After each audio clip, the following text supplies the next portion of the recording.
Hey everybody, my name is Shama. I'm with Girls and Geese. We're back for yet another edition of Real Talk.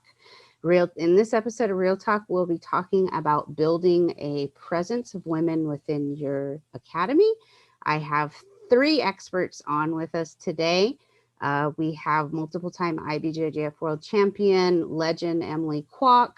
She's not only an elite athlete, she's also a head instructor and owner at Princeton BJJ and co-founder of Groundswell Grappling Concepts.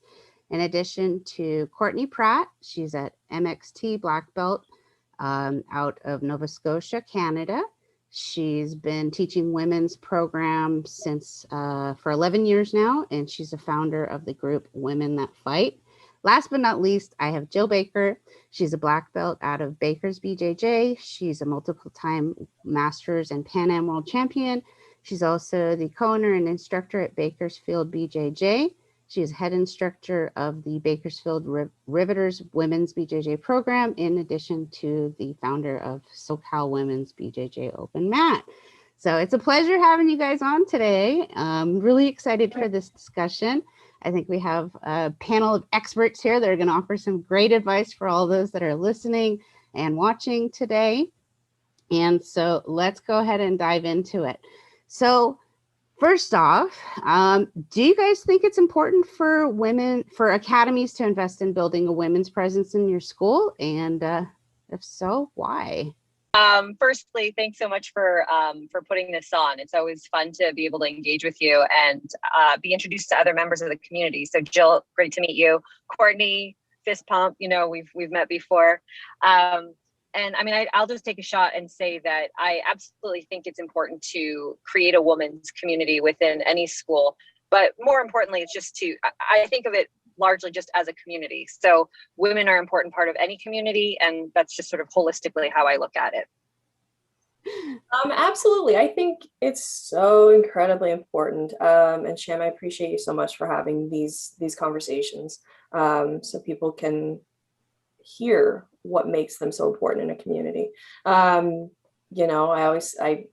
talked to you about this before. I started my women's program very selfishly to have more women to compete with locally. But again, it's so much more about empowering women and encouraging women to get into jiu-jitsu, not make it about self-defense, not make it about fear-based, just fear-based participation.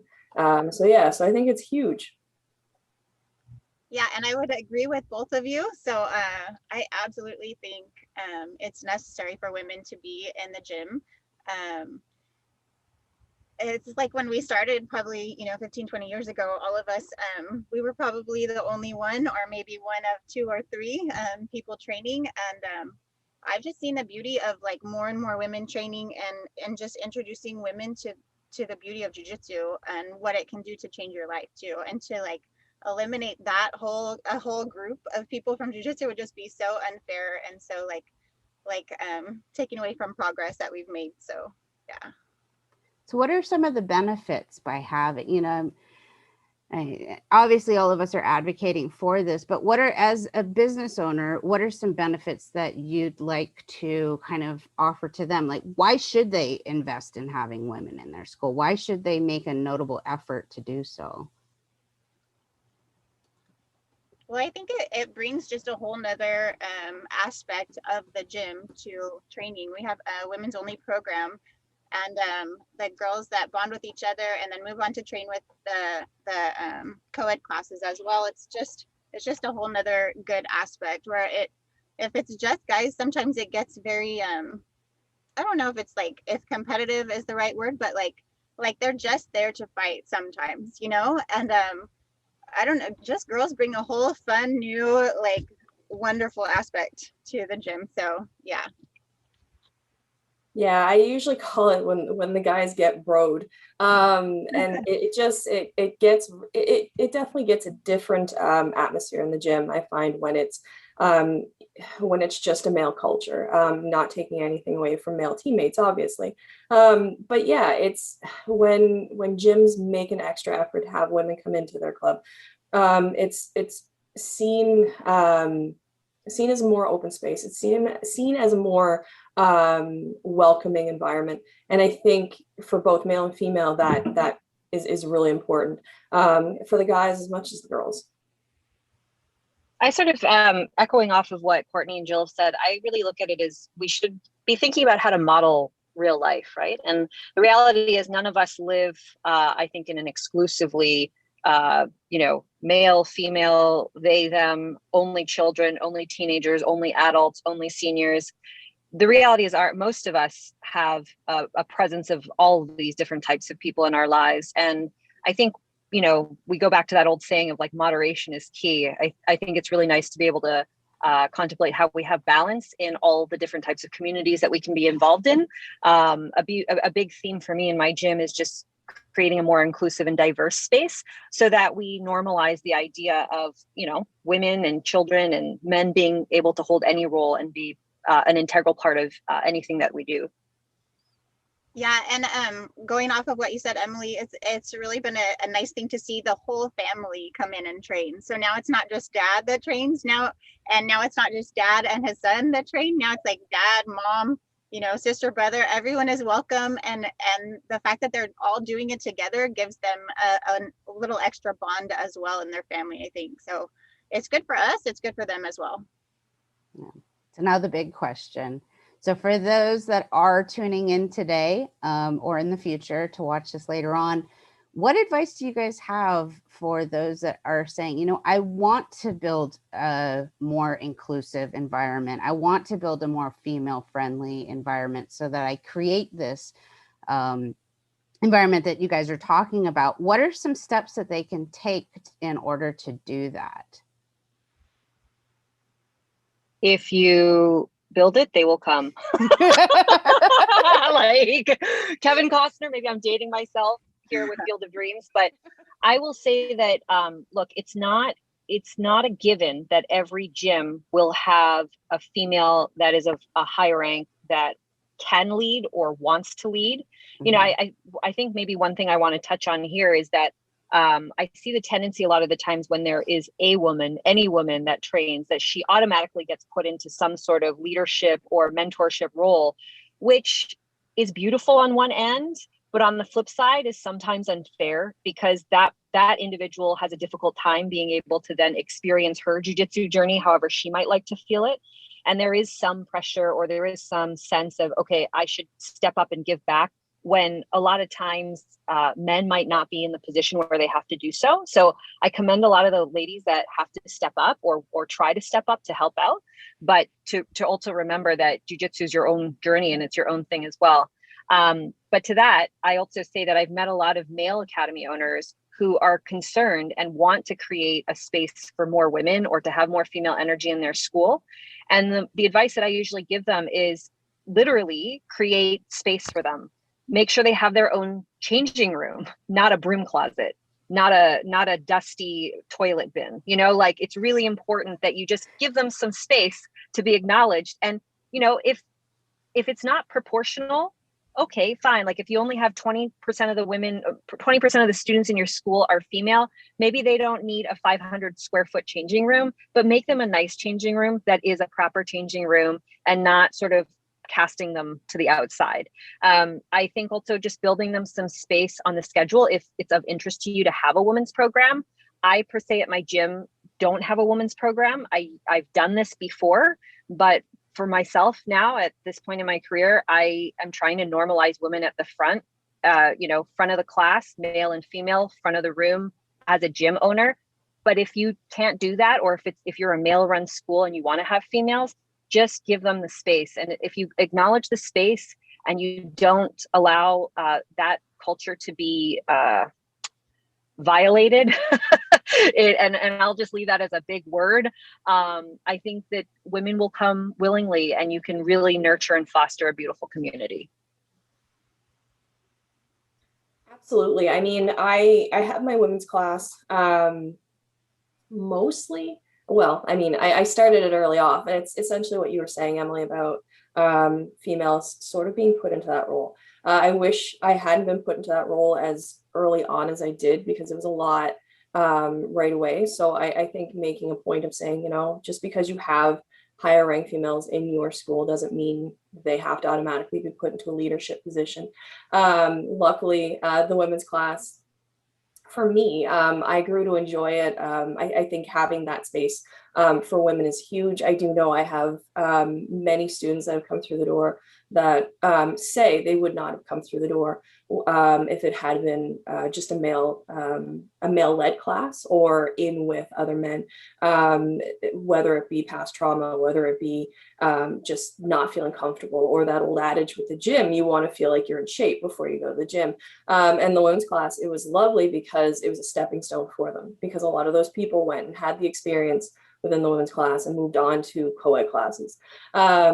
So I think that's huge. And the space is huge too. You know, if you're trying to bring women in and you've got this gross gym that it's not clean, or it's not, you know, you walk in and it's awful. Or again, your change room's a closet. Emily, I don't know if you remember when you visited our school, that's essentially what the girls had, which sucked. And again, I was the only female in the program. So I think that closet was even a step up, because at one point it was the bathroom. But again, it's that idea of having, you know, change rooms, having, you know, if you can have showers, like those opportunities.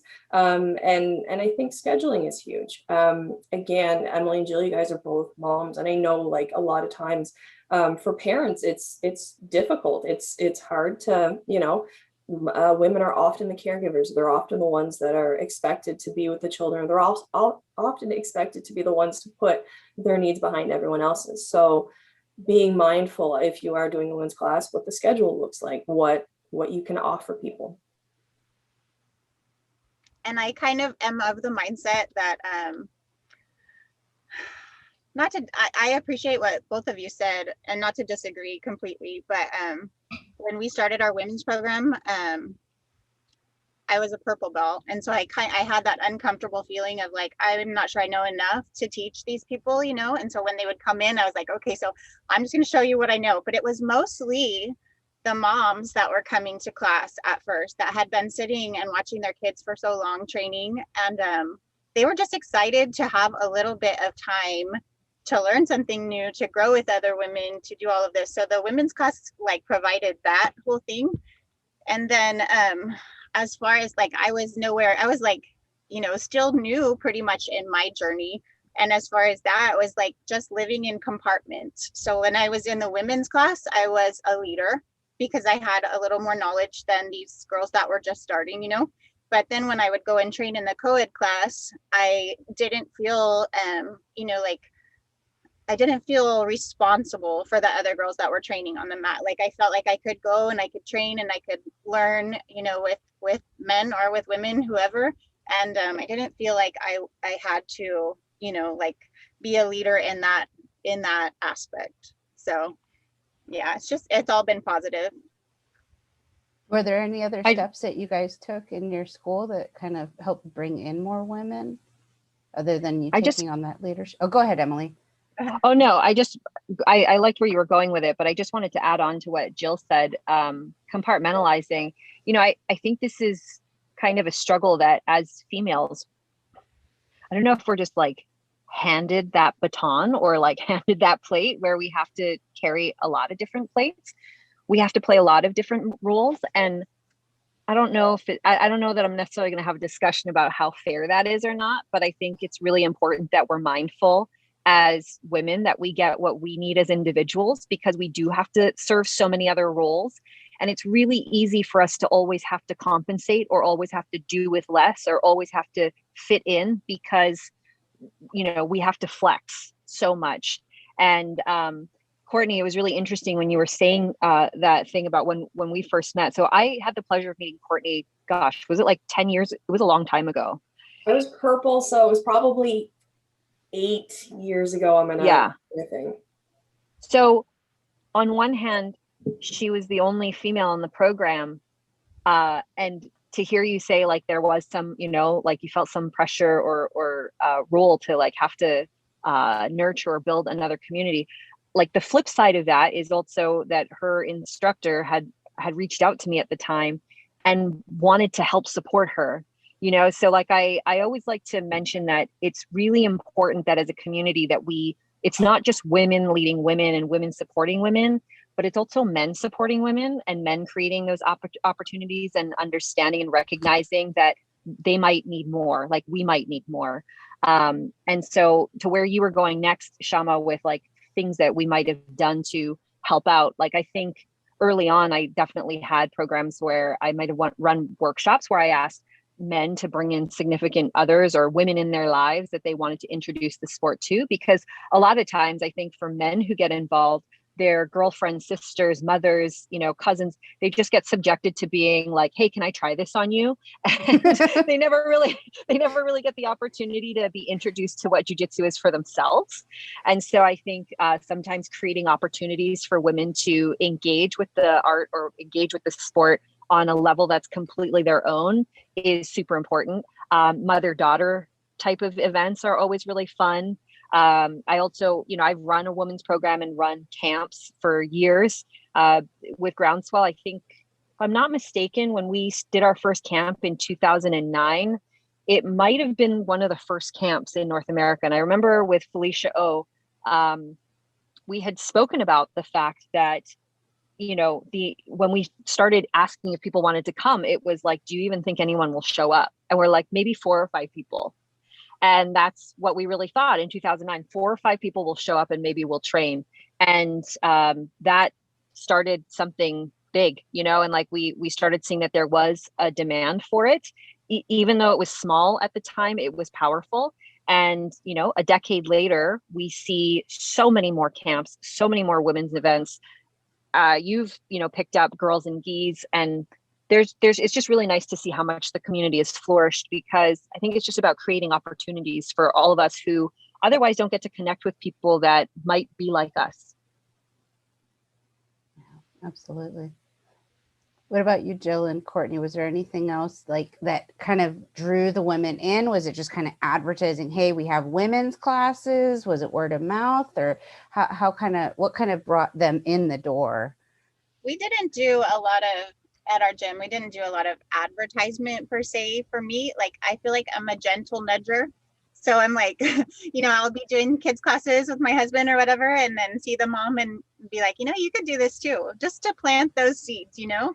And then when I get her, then she plants a seed to her friend. So it's really just this like constant thing. And I think it really comes to the realization, and I was in this boat too before I started training. I totally remember watching Matt, dropping him off at training, you know, doing all of this stuff. And it just wasn't something that was in my realm of thinking that was possible, you know, like I just didn't think about it.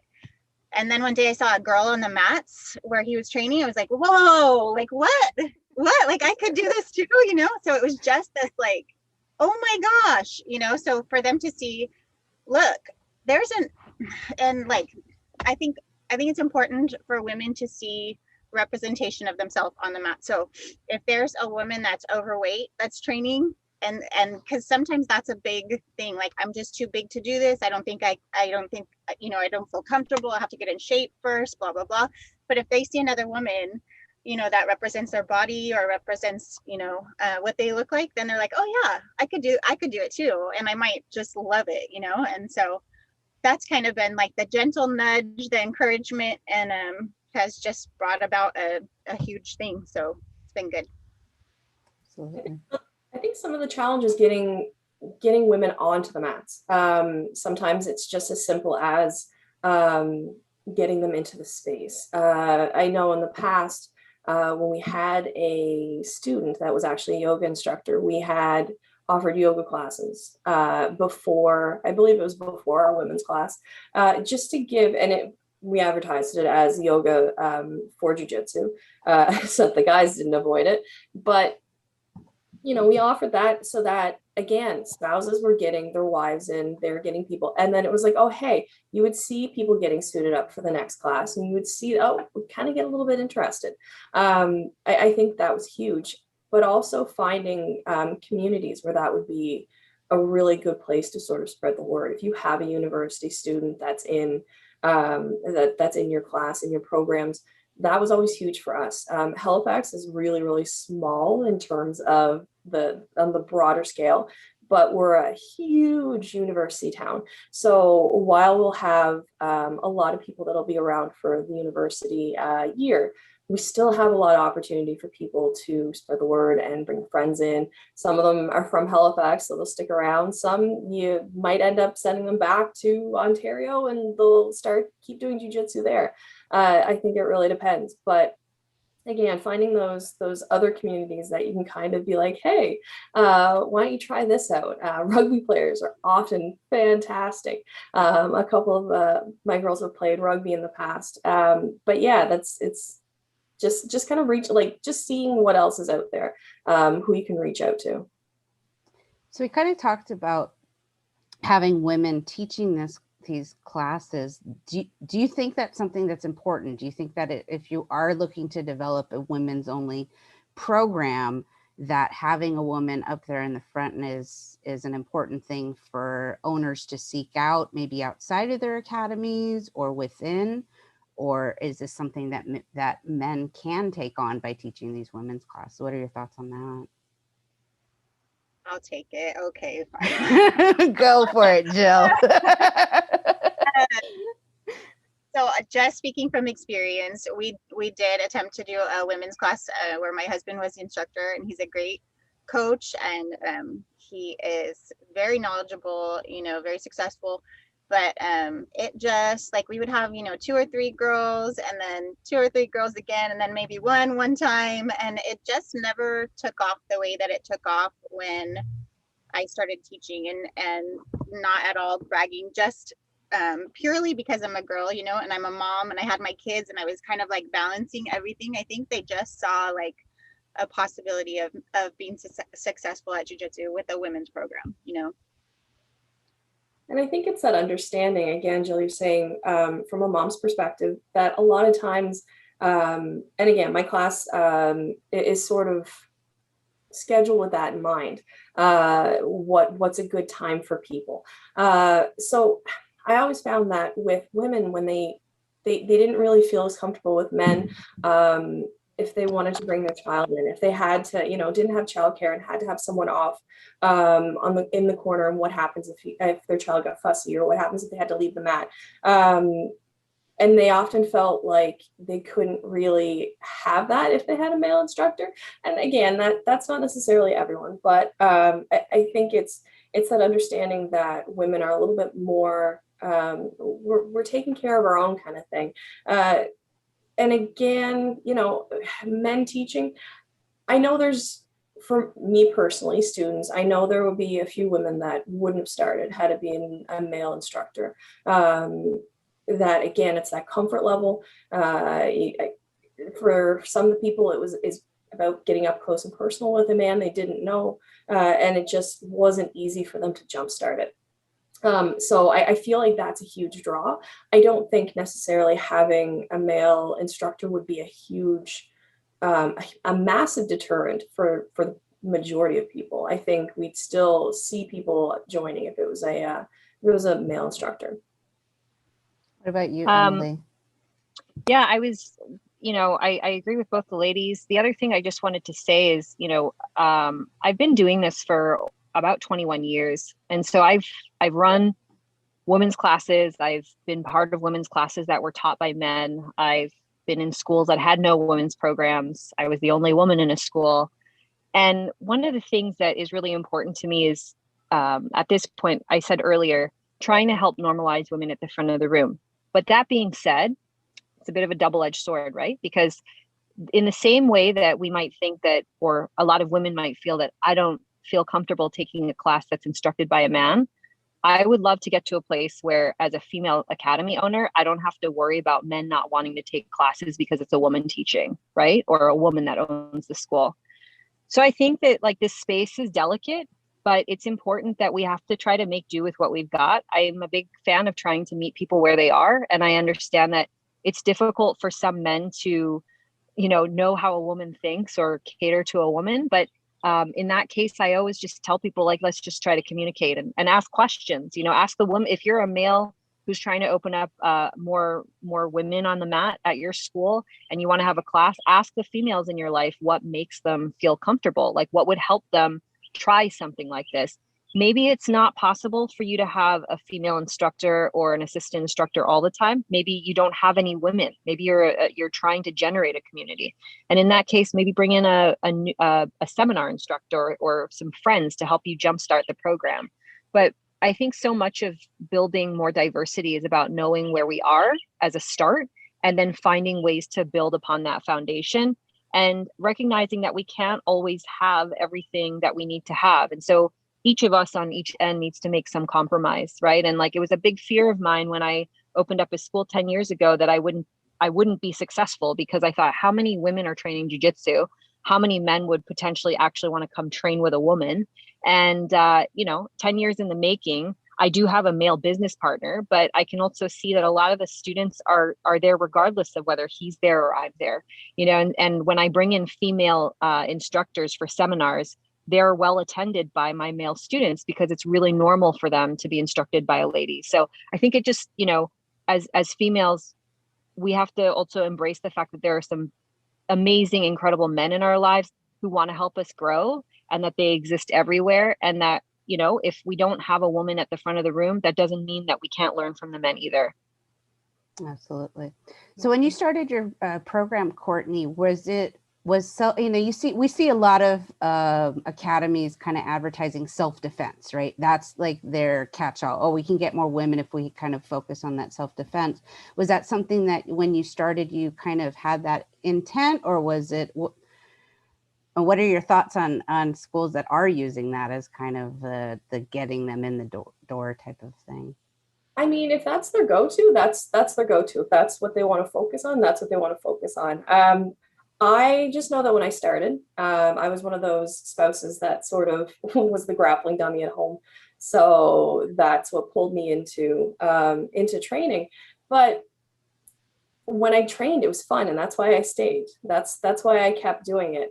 And I feel like if you advertise it as self-defense, it's that constant reminder that women need to fear being in their own community. So I never advertise it as self-defense. I always say, like, jiu-jitsu is great for self-defense and it's great for self-awareness.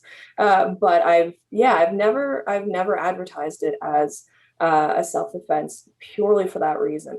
At the time, I was a baby blue belt just starting, and that's what I mean by starting it out way too early, and why I kind of wish I had held off a little bit longer before teaching. But yeah, I want a women's class to be fun. I want it to be enjoyable, that someone wants to come back to it. It's an entirely different atmosphere when you have a women's program. It's a lot of fun. It's a lot of camaraderie, and a lot of times that's what women want along with the training. When I started out, it was a beginner's class because, again, I thought it was like a feeder class. Get in, get comfortable, and move on. And I think as the years went on, we sort of changed what the expectation or what our desire was for the program, because, again, you start having higher belts. So the idea is that the class is beginner friendly, but it's no longer a beginner class, because I feel like if you're just teaching the girls' class as beginners, then you're not necessarily thinking of the women as a women's team.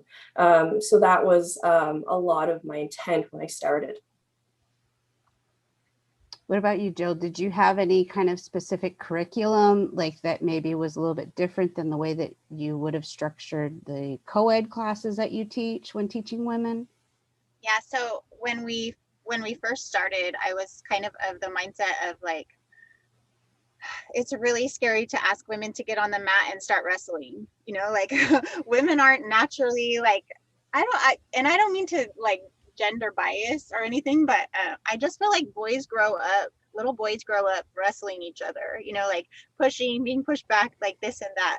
Girls, I don't think so much. Like, I think, so for them to walk in and grapple right away was kind of like, it was scary for them. So we did a lot of like of like drilling, a lot of fundamental movement, a lot of teaching like the fundamental positions and rolling maybe when they were ready from certain positions, from closed guard, from half guard, from side control, or whatever we were working on, and then they could kind of see a connection of where it would go next, But I didn't do probably for the first like 3 years until I had some like real good solid girls that were, that kept coming back, that were blue belts by that time, and all of this.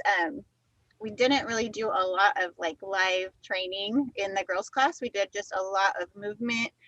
And for me, starting jiu-jitsu, I felt like I was more comfortable with the routines and the warm-up kind of stuff and the movements and just being structured more than somebody telling me like, just go roll, just go learn from your rolling like that. Now I love that. And now we do a lot more training because we have a lot of girls that are, upper belts. And so now it's fun, but we still take those beginners. We show them like a lot of drills and a lot of the fundamentals and just get them started that way. So that's been good. What about you, Emily? Yeah. So to what Jill was saying, it's interesting, like over the past 2 decades, like teaching female only groups, teaching co-ed groups, teaching men only. I do think that I think we do learn differently, and I find that with women, there is an inherent, like, they desire and they like details and knowing what's going on before they'll go do it. And, if you're a female and you don't like doing that, I don't mean any offense. I find that men are much more readily game to just go play it out. They're just like, hey, this is the move today, and then go figure it out. I think in some ways it's kind of hardwired in our systems. Like I have 2 girls and a boy. And let me tell you, like, I don't know if it's birth order or if it's gender, but my boy is like hanging off the rooftops at 17 months, and like my girls have always been very curious and active, but they never threw themselves into that much risk at such an early age. And I just sort of see it in his movement that he loves to just get in trouble. Like he just wants to see what will happen. And I don't think that changes as adults or as, teenagers. I see that, there's a little bit more of a, I don't know, like a methodical, sort of comprehensive, broad approach that I've seen females generally take. And so instructionally, I've tried to see if I could kind of kill 2 birds with 1 stone. And although I invite questions and curiosity all the time, I try to break down techniques when I teach in such a way where my goal is, can I get through this first round without a lot of questions and with some decent success of execution on the mats? If I have a ton of questions and if I have a ton of people falling all over the place, to me, it kind of signals I didn't communicate something clearly. They're not grasping what I wanted them to grasp. And I don't think that that's been a detrimental communication style for men or for women. Usually it results in feedback being, wow, you're super articulate. I get what you say. I'm so happy I can go figure this out. And then to what Courtney was saying relative to, having women's groups, like when I run women's camps or I do women's seminars or go to open mats, I love that female energy. And I think it's definitely necessary for us to be around people like ourselves. I can't tell you how empowering it is for most women to actually match up with somebody their own size and be like, oh, my technique works. It's not just, I'm not going to get squashed every time I attempt this, right? So I think it's important to sort of equalize or neutralize the playing field for ourselves. That being said, I suppose some people's intentions for training are different. But if part of your intention is to learn how to fight, and jiu-jitsu does give you some assets when it comes to leverage and strength, right? Like it's different from boxing or kickboxing, where if you are smaller and weaker, you are at a real disadvantage. I also, encourage women to be able to train with men, because the reality is if you do get attacked or if something bad does happen, most of the time it's probably not going to be a female your size or smaller that's going to try and tear your head off, right? Or grab you. And so I think it's practical for us to engage with that force of, oh, can I do this? Like, it's too much. This is hard. Life is hard. Fighting is hard. And I'd much rather learn what that tension is about with trusted teammates or a community of people that I believe in, versus I get attacked somewhere out there. So with, having these tight women's groups, I think it's awesome, but I I'm really big on cross-pollinating and making sure that it's a reflection of what we see outside as well. Because sometimes when women's group, I've seen them kind of go awry also, where they start to create a divisive or like a segregated community within the school. And that can be really awkward for men. And it can be really awkward for school owners because they're trying to figure out how to neutralize or pull everyone together. And so I'm really careful of monitoring that balance. Excellent. Have you guys seen, like, and that's kind of the next area I wanted to talk about, or like, what are some of the cons of having these women's only classes, having these women's only programs? Like, and Emily, you kind of touched into it, and you and I have had this discussion before about normalizing jujitsu, women in jujitsu. What are some thoughts that you guys have on, or like, what are some of the cons to having these specific programs? What is that end goal for us? Is it to, you know, make it so where we don't need these anymore? Is it something that's always going to be necessary no matter how many women are in jiu-jitsu? What about you, Courtney? So with the women's class, what I love about it is it's a bit of that social aspect for women, that again, the ladies that are into the co-ed classes, sometimes they don't necessarily get a chance to roll with each other, that they are paired up with men. So again, it's that opportunity to get in and train with each other. But it's like Emily said, you can start creating the cliques, and those cliques can go bad.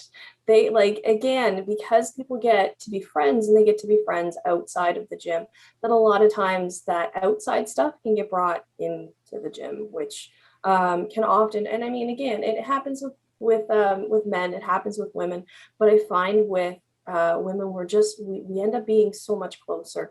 We build those bonds a lot quicker, and to sometimes have any of those like the dramatics outside of the gym and be brought in, it can be challenging. I've had it happen a couple times where people have fallen out for one reason or another, just out of friendships, and it can make things awkward. Boys, they just kind of, you know, I've had a couple of male teammates and I've had the same thing, but they just get back into the gym and they're fine. Everything, like, there's just no extra issue with it. But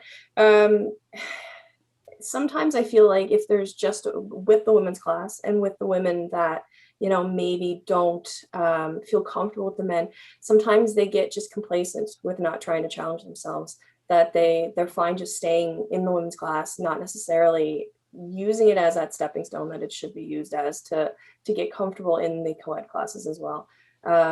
So it can go one way or another. It's great in some ways, and it can be really challenging in other ways. Have you run into any kind of issues, Jill, or what are your thoughts on the process of? I would agree with Courtney on that, the social aspect. So I think that jiu-jitsu is for everyone. I don't really attribute the problems to the women's class per se. I attribute it more to the attitudes of specific women in the women's classes, right? So sometimes I think jiu-jitsu is for everyone, as long as you don't come with the ego and you don't come with the mindset of I'm gonna compete against my teammate. So that's why I've seen it go really, really bad in the women's class, is when, you know, now there's 20 girls. Okay, so let me find the girl who's my size, my belt, and let me try to roll with her and let me try to beat her up every class. And that will break a program like faster than anything I've ever seen before. And so I have had those experiences, but I don't necessarily, I mean, we're recovered now. So there's been some beauty in just appreciating women that come in with an open mind, women that come in that want to train with everyone, women that come in wanting to support each other, wanting to learn and grow from each other instead of compete with each other. So that's been huge. To go off of what Jill was saying, I totally hear you on that, Jill, and I'm not pushing back, but I'm curious to know. So, and this is, I don't know that it's necessarily a gendered problem, like it's only females, right? But with females, I think because there's less of us, there's this tendency for those of us in positions of leadership to always feel like, okay, let's just bring everyone together. Let's just feel good about what it is that we're doing. And it's very difficult for us to talk about some of the harder or more friction type issues that we have. And inevitably, practicing Brazilian Jiu-Jitsu is a combat order, right? Like you are fighting, it's conflict. Sure. And when I've seen this occur, like in larger gyms, I've seen this breakdown where there's tension amongst the women and there's bickering.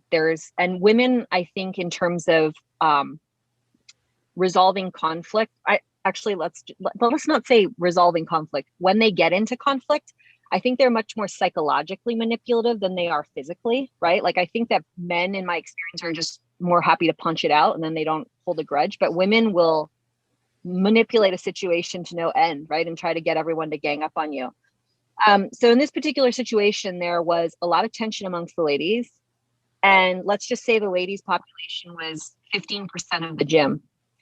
And the men's response to it was, stop being babies about this. The men have to deal with this all the time. You guys just aren't used to dealing with this because there's never enough of you to really have this issue, right? And it's interesting to reflect on, right? When you have 100 men that are constantly having to fight amongst each other, and I don't want to call it like a pecking order, but they have to kind of figure out how to move through that group, if you will, and make their way. And as women, there is a tension, I feel, around we are fighting. So we have to contend with the fact that we are fighting. And although we're not here to win our training, inevitably skills are not even, and some people will get out better than others.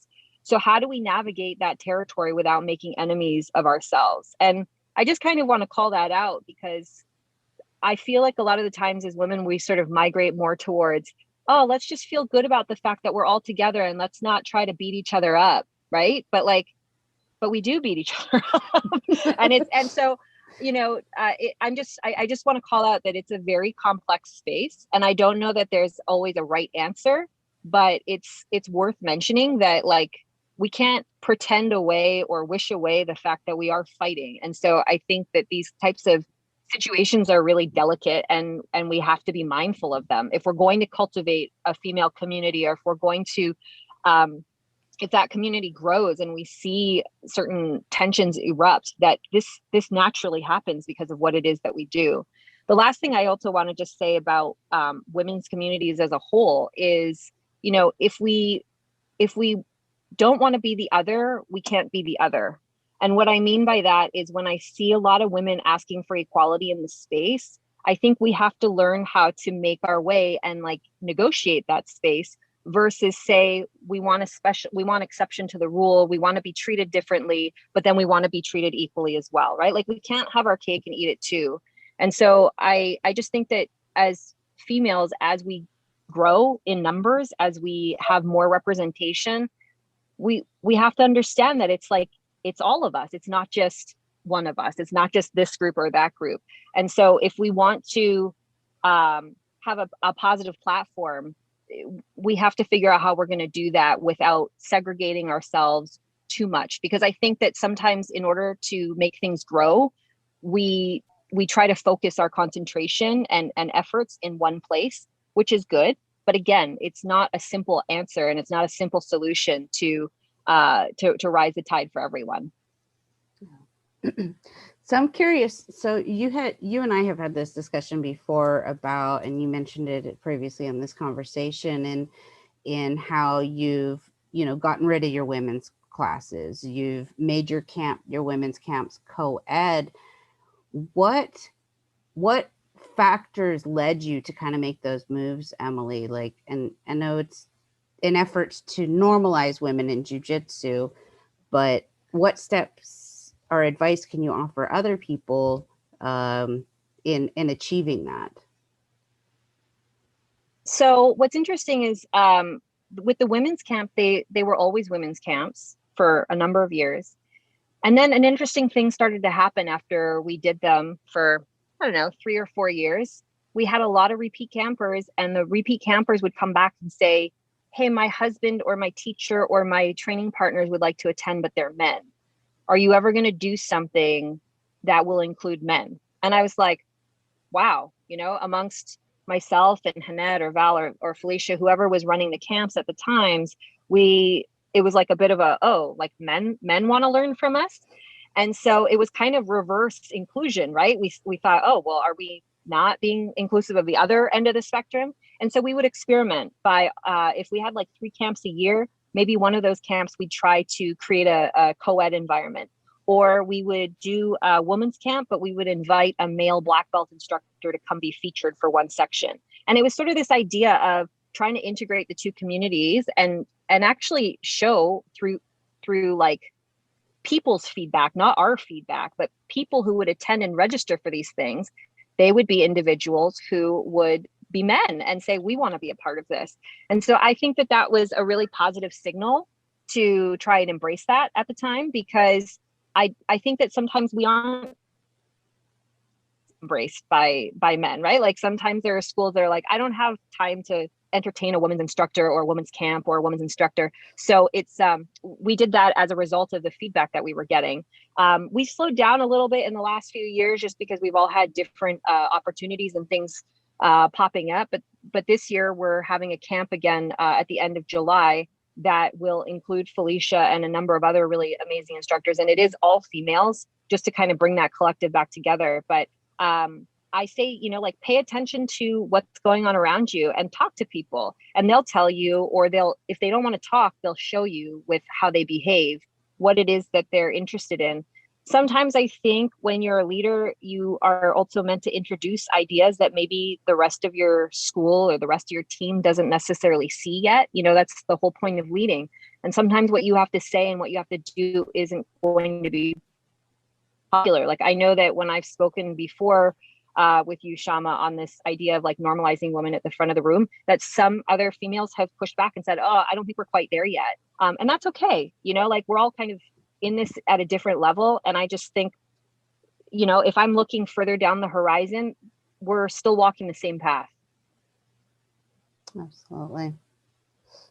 So I'm gonna go ahead and close it out with any final thoughts. Is there anything else that you'd like to add, Courtney, for those that are listening that, you know, who, you know, want some advice on what they can do to bring a stronger female presence in their school, or any thoughts that you have on normalizing women in jiu-jitsu? I mean, Emily opened my eyes to this concept of, you know, the end goal is for all of us to make a more inclusive community as a whole and to have a more broad, diverse community. Is there anything else that you'd like to add on these final thoughts? Yeah, so it's exactly what Emily said. It's, you know, everyone's on the same path. They're just different places. Jiu-jitsu for us in Nova Scotia is still relatively young, but it's exploding. There's a lot of women. There's a lot of women that are training on the East Coast now, which is really, really, really exciting. And I think it's about being patient, about being consistent with your expectation and what you're presenting, but also being consistent, meaning that you're constantly providing something, but you also have to grow with how your population grows. So, you know, if the women's class is good, great, keep it. If down the road, you know, it's able to expand and it's, you know, just bring it back to a co-ed class, that's fantastic too. But just to start off with Emily's build it and they will come. I really, really believe if you've got the want to provide a good space for women, that it will happen. Excellent. What about you, Jill? And I'm just a firm believer in like the energy, the positive energy of jiu-jitsu is contagious. And so I want to share that with people. I know how much jiu-jitsu has done for me, and I want to share it with, you know, everyone. I want to share it with moms. So I probably, I'm going to say my end goal would be to keep our women's program, you know, and then also, I mean, we have guys that come visit our women's program as well. So maybe we're on kind of the same page, but just to offer that space, you know, for girls, and then most of them end up training in the regular gym, but just gently encouraging people to start and to train and to see all of the good things about jiu-jitsu. So. Excellent. Any final thoughts, Emily? I just want to say with what Jill said right there, like it's funny, right? Like I don't see these space. I guess this is a situation where you kind of want to almost have invisible boundaries, if you will, because the fact that you have a women's space, a dedicated women's space, is not a terrible thing at all. I think it's a beautiful thing. I think it's just when those spaces, whether it's a woman's space, a men's space, a green space, a purple space, when it becomes exclusive and it doesn't have an energy where it includes the diversity of what else is going on around you, that sometimes it can be harmful. Other times it can be used as a seed to grow something much bigger. And so like the thing that I get from speaking with Courtney and Jill is I really do see that we're all kind of walking the same path. And, you know, Shama, you're bringing you're highlighting the different ways in which we can all do this. But the reality is at the end, it's just so that everyone feels that they can come and practice and do this thing that they love in a way that they love, and where it's not hurting anybody. And I think that, you know, what we've seen in the past, and we still deal with it now, is that sometimes there's more harmful practices than helpful. So thank you so much for putting this together. And this was a really great discussion. No, absolutely. Thank you so much for being a part of it. You know, all of you are amazing, tremendous leaders in your communities and as a whole. So I really am excited to have had you guys share your insight and your knowledge. I'm sure this is a question that all of you guys get on a regular basis, myself included. How can I get more women on the mat? So I figured, hey, let's talk about it. Let's give them some things to play with and some ideas to work with and some concepts. And all of you have such amazing backgrounds in this. And so I really appreciate you guys sharing your knowledge and your experiences and your expertise in this area. And again, it's always a pleasure talking with you guys. I love catching up. And I appreciate you guys taking time out of tournaments and your day with your family and your days off to be a part of this. And thank you everyone for tuning in. I hope you got as much out of it as I did. For more videos like this, go to girlsandgeese.com. We have a YouTube station, has all of it. We're on iTunes and Spotify as well. So take care, everybody. Thanks again. And we will see you next time.